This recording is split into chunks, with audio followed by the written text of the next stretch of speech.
Alright, I just got done watching Monday Night Raw, which means it is now time for me to review WWE Fastlane, the first ever Fastlane that they've ever done. Not a terrible show, although I think it's kind of funny that the most noteworthy things that happened, and actually the best parts of the show, were the non-wrestling segments. Yeah, I mean, there were some big headlines coming out of the show, like Bray Wyatt made it clear that he's challenging The Undertaker, and that segment actually was pretty good, and a nice promo from Bray. I thought the Sting Triple H segment was pretty damn good for the most part. I like that they're not having Sting talk. Again, that was one of the most effective parts of Sting's character back in the good old days, back in 96 and 97. And the whole build-up to Starrcade 97. So, I like that they're doing that with Sting, even though I watched him in TNA and I saw him talk every week. So it's really like, you know, it's not much of a mystery for me, but for a lot of the younger fans and for people who legitimately have not watched Sting since WCW closed, it's more effective for them, most likely. And overall, I thought the segment came off really well. I also thought that the backstage segments with Dusty and Dustin and Cody all came off really well as well, and those were actually the best parts of the show, I thought. The matches themselves, you know, not bad, but not great either, for the most part. It was kind of a middle-of-the-road show, maybe, you know, whatever. I should also note Randy Orton came back, which I guess I can just jump into the matches right now. We opened with a six-man tag. It was Ryback and Dolph Ziggler and Eric Rowan versus Seth Rollins and not J&J Security. I messed that up in my preview. I said it was Noble and Mercury that were going to be in this match, but in actuality it was Big Show and Kane, which shows how much I really cared. That I didn't bother to get the right Authority members right. And it's actually, you think about it, it's like, yeah, I should have figured it would have been Kane and Big Show just because they're the more imposing of the two, you know, the two duos. The match itself was typical of what you'd see on TV every week. Again, not bad by any means, but just, you know, you see this type of match on Raw every week. You're going to see this exact same match again on SmackDown this week. So it's like, it wasn't, not a bad match, it's just nothing out of the ordinary, nothing special that you wouldn't normally see. But Orton's return was kind of pretty well done and was a nice headline moment for the show. They kind of fucked it up tonight on Raw. It's like, okay, so Orton gets the holy hell beat out of him, gets curb stomped into oblivion. The Authority treats him like dog crap and everything. And then they spend all of tonight's Raw setting up Orton getting back into the Authority and setting up a split between Rollins and Orton, a split that has already happened. And I get that we all know they're going to have Orton turn on Rollins because that's going to be the Mania match. So it just feels kind of silly to me. It's like, look, we've got 5 weeks until Mania. You know, we've already done the split. We already know. We get it. We're good. You know, you don't need to further elaborate on that. It's time to start kicking into high gear and set up the match. Well, I mean, they've already set up the match. Now it's time to, you know, build to the match. But right now, it feels like they almost backtracked a little bit. We're right back to having Orton and Rollins fight with each other and not agree with each other in the Authority. Although I'm pretty sure it's going to turn out that Orton was just tricking them the whole time or whatever. But whatever. Next up, I believe, was Goldust versus Stardust. Not a good match. I think a lot of it has to do with the crowd, which, by the way, the crowd was dead for most of the show. They were not a very lively crowd compared to most other arenas. So I don't know what the problem was. They just were not very lively, and they didn't seem at all invested in this match. And what the fuck happened with the finish? I was confused there. Like, did the referee fuck up the count or what? That was just weird. I also disagree with Goldust going over. I think if you're gonna get multiple matches out of this, it's more beneficial to have the heel go over. Let him build his heat and sustain his heat, because the fall of the heel should be the end of the story most of the time. That's not an absolute rule, but to me, you get more longevity out of it if the heel stays on top for most of it. And like I said, the two backstage segments they did with the Rhodes family were better than this match. I don't know, the match just didn't click. And I don't know, I think I don't know, the crowd just didn't seem invested into it. The effort was there, it's just that the crowd wasn't at all invested, so there was no real energy to the match or real heat or anything, and it just didn't come off well, and I think maybe they should have held off until Mania to do the first match, and then, you know, try and build the story a little bit better than how they've been doing it on Raw, but, you know, whatever, that's just me. Next up was the tag title match, Kid and Cesaro versus the Usos. Kid and Cesaro won the titles, which was actually kind of a cool surprise.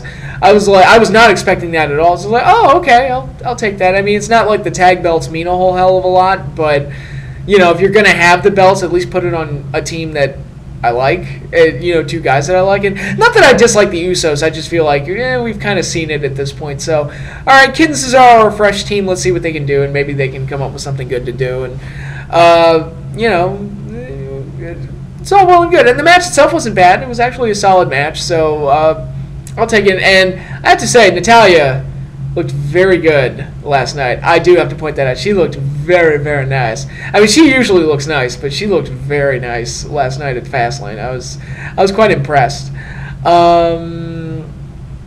And then I think it was the Sting and Triple H segment, which I already put over and thought came off really well. And, of course, it set up the Mania match, which we all knew was going to happen. But, yeah, not a bad segment at all. I thought it was quite good.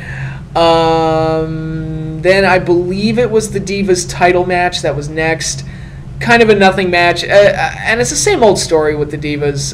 The effort's there. It's not the girls' fault. It's just that nobody cares because they've been conditioned for so long to not care. So it was just kind of a nothing filler match.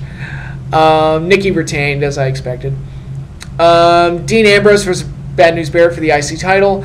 Good match up until the stupid finish, which they always pull this one. Well, every once in a while they'll do this where a guy will get DQ'd for stomping a guy in the corner or whatever, which I would be fine with if they were consistent with it, but they're not consistent with it because I see guys get stopped in the corner all the time in almost every single match. I mean, okay, if that's the rule, that's all well and good, but so often they you know, they're inconsistent with the rules, and that just drives me nuts. Ambrose stole the IC title, which seemed to set up a 4-way Intercontinental title match for WrestleMania, which is Bad News Barrett, Dolph Ziggler, Dean Ambrose, and R-Truth, who they've been doing nothing with for a year, and now all of a sudden he's an IC title contender? Sure, why not? The justification being that he owns a non-title victory over Wade Barrett, which doesn't Sin Cara too? Like, what the fuck happened to Sin Cara? He won like 3 or 4 matches in a row, and now he's not there. You know, again, going back to my constant complaint that wins and losses, you know, don't mean as much as they should in the realm of the fictional universe that they're creating, but what are you going to do? Next up was the Bray Undertaker segment, which I already talked about. Bray coming out in the casket I thought was very cool. Him using the Druids was also very effective. And, yeah, again, we all knew that this match was coming, but if you're going to do it, at least they set it up moderately okay with this one, this segment. And I thought it came off well, so I'll give it that. I have more to say about Mania because we really do have most of the Mania cards set already. But after that segment, we got the U.S. title match. It was Rusev versus Cena. The ending was good. I like that Rusev went over. The low blow was completely unnecessary. I would have rather just have Rusev beat him. Why not? But they got to put that thing in there to protect Cena. It was good that they gave Rusev the win, even though I kind of knew that he was going to win because he's going to get fed to Cena at Mania. But, you know, it seems like they do have faith in Rusev and they do want to run with him, at least for a little bit longer. I think it sucks that Cena's going to be the one to ultimately beat him, but I'll live with it as long as they have something for Rusev after that happens. They don't completely fuck him over.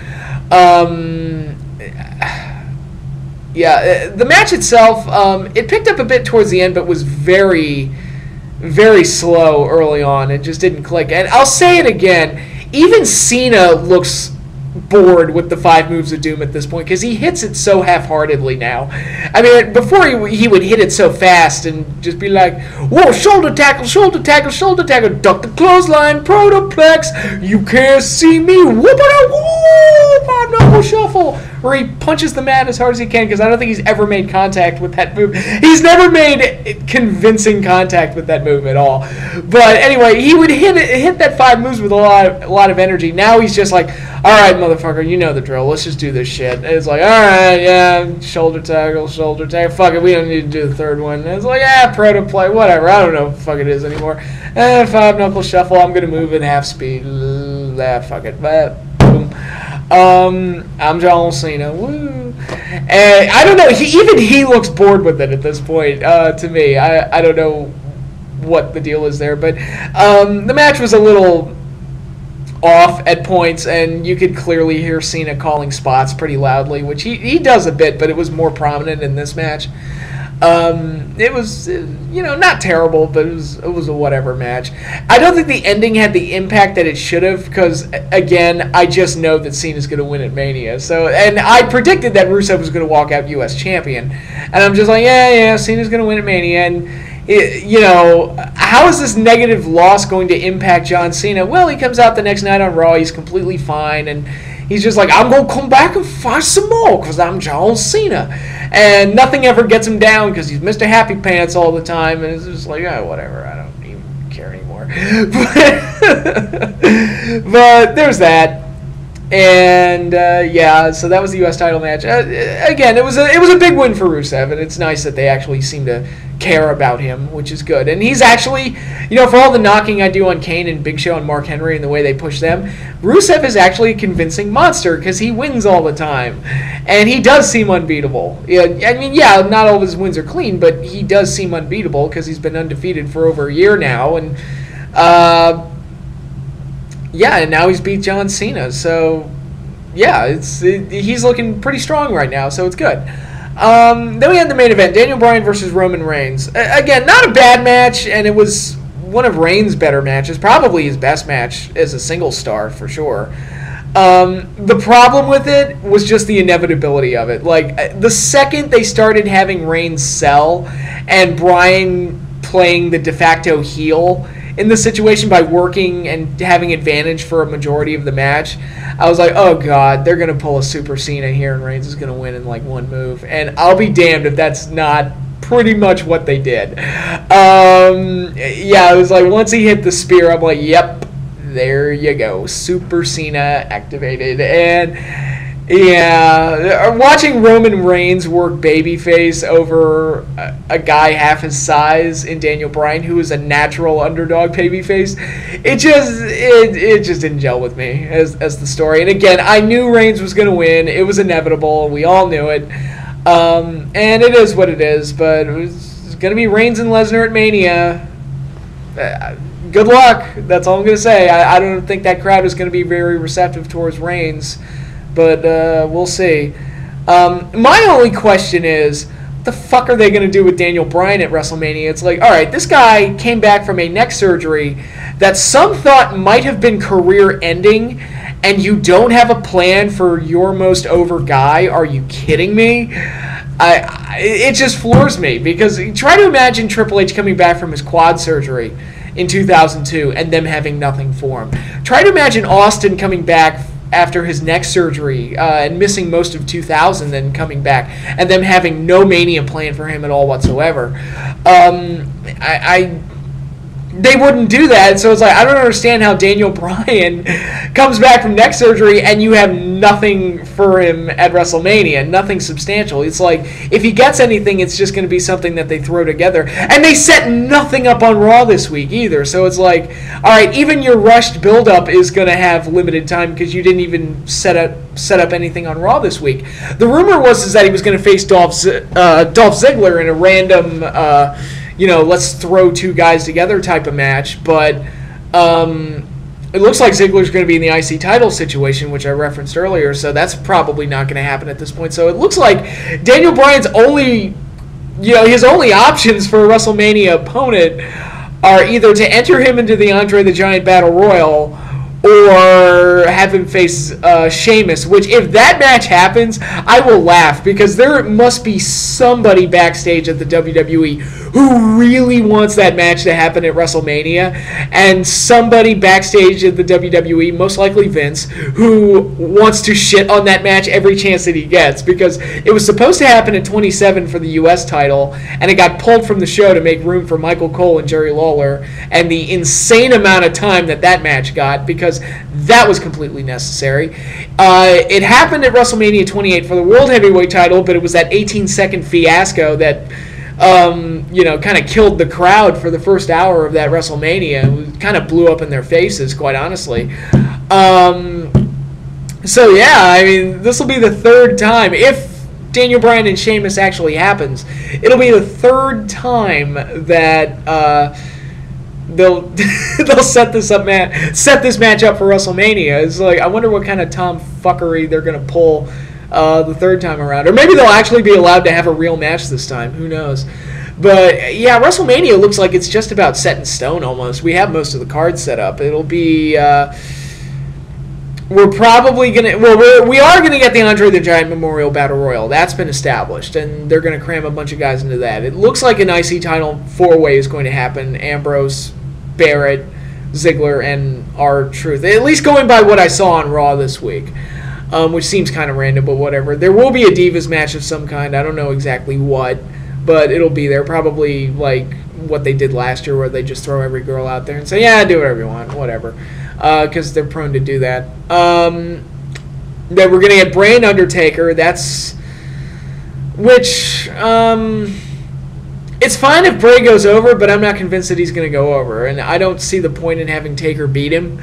I mean, you've kept this guy unbeaten for like 4 months now or so. It's like, just, your big baby face, because Roman's going to win the title. Spoiler alert. Your big babyface champion is going to need some opponents after WrestleMania, and you've got this guy who's been unbeaten for 4 months. I don't see the value in just feeding him to Undertaker, especially when the streak's over now. It's like, well, all right, you don't have to protect the streak anymore, so what's the point? I say just give Bray the win, but that's just me. And I'm also not convinced that Undertaker's in great shape. We'll see. Last year, he did not look very good, and it was kind of a shame. And yeah, he got a concussion during the match, but again, it speaks to kind of the fragile state that Undertaker's body is in, that and even some of the Mania matches prior to that, he looked there were a lot of bells and whistles to kind of protect Undertaker a little bit, like that Hell in a Cell match. I think he spent most of the match on his back. The 27 match too. So I don't know what we're gonna get out of Taker at WrestleMania, but we'll see. We'll see. Sting and Triple H is happening. I've said before, I'm fine with this as a first match for Sting, because Sting will win and it doesn't hurt anybody, because Triple H is a part-timer too. And so it gives Sting that big first WWE win. And, that match doesn't carry too high of expectations. It's not like Taker and Sting, where that's the legendary match that everybody wants. I think this match it's good enough, and I think Triple H can hopefully get something solid out of Sting, and you get your feel-good win, and it'll turn out okay. So hopefully that goes well. I hope it does, because I love Sting, and I would hate for his first WrestleMania match to be a disaster. I would hate for them to bring him in and just have it kind of fall apart. So, but again, we'll see. I've already talked about the main event. I'm not sold on this main event at all. I'm not buying Reigns as a babyface, and I don't think that crowd is going to be very receptive to him. I think it's going to be, I think it's going to be a disaster unless they have Seth cash in the Money in the Bank at the end and kind of go out on that note. I don't know what they're going to do. We're definitely getting Rollins and Orton, which I think could be great. Good kind of upper mid-card grudge match that has months and months of build-up put into it. So that should be fine. We're getting Cena, Rusev 2, where Cena goes over and wins the U.S. title. Hooray. Whatever. And I think we're going to get Mizdow and Miz. I think that could be a good low-card WrestleMania match with tons of build-up put into it. It's the longest-running story in the company. I think it goes all the way back to, September? I think I would absolutely do that match at WrestleMania. I think it could be great, and I think the fans will be invested into it. I think the storyline has the proper build-up and everything. I think Miz is a great villain. I think Mizdow has gotten over great as a babyface. I think it's kind of a modern-day Virgil and Ted DiBiase story. Maybe it doesn't have the same emotion that storyline did, but it's got the crowd's investment. Mizdow's a lovable character, and Miz is a great villain, so I think it's yeah, absolutely do that match at WrestleMania. Why not?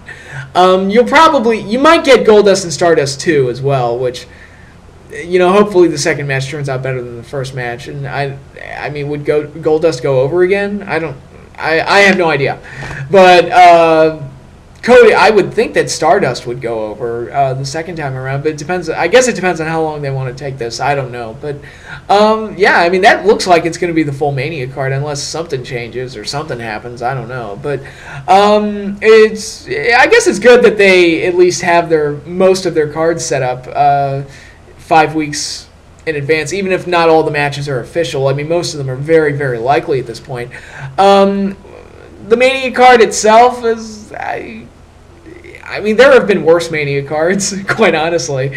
I'm not saying it's one that I'm super excited for, but it's not a completely awful one either. So we'll see how it goes. We've still got a long time to go until WrestleMania rolls around, so it'll be fun to check out and fun to see. But until then, that is all I have for now. I should note that the next video I'm going to post, which should be up either Friday or Saturday, will be all of my Godzilla movie reviews condensed into one video without the music and without the movie clips, so I don't get dinged for copyright infringement or whatever the fuck, because YouTube has gotten really strict about that lately. So that'll all be in one video. You'll get that this weekend.